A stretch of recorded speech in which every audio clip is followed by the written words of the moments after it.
Les amis, après plusieurs tractations, plusieurs polémiques, controverses autour de la SENCO, le président de la République a enfin reçu la SENCO pour préparer les dialogues.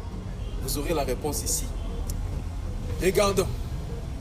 Pour la deuxième fois en l'espace de 4 mois, les responsables religieux catholiques et protestants sont venus à la rencontre du chef de l'État Félix-Antoine Tshisekedi Tshilombo, cette fois-ci pour lui présenter le rapport d'information relatif aux consultations menées à leur propre initiative auprès des différentes parties impliquées dans la résolution de la crise qui sévit dans l'est du pays.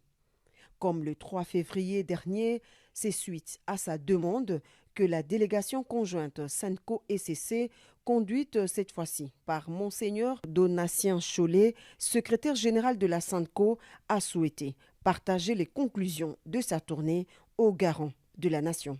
Quand nous sommes venus la première fois présenter au président de la République l'initiative Pacte social pour la paix et le bien vivre ensemble, il nous a écoutés et il nous a demandé de lui laisser le temps pour qu'il s'imprègne des documents qui lui ont été laissés et puis que nous retrouvions à un autre moment pour échanger davantage sur le contenu.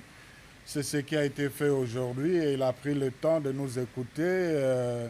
Nous l'avons aussi écouté, mais le plus important, c'est qu'il a mis en place une équipe qui va continuer à travailler avec nous pour approfondir la mise en œuvre de cette initiative. La réunion a tourné autour de 2 points. Le premier, c'est le rapport d'information de notre phase de consultation qui avait été menée. Nous avons évalué ensemble les points forts et les points faibles.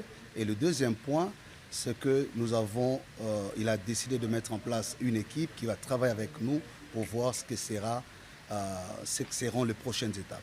Bien avant cela, le président de la République a reçu le général Muhoozi Kainerugaba, chef d'état-major et commandant de l'armée ougandaise.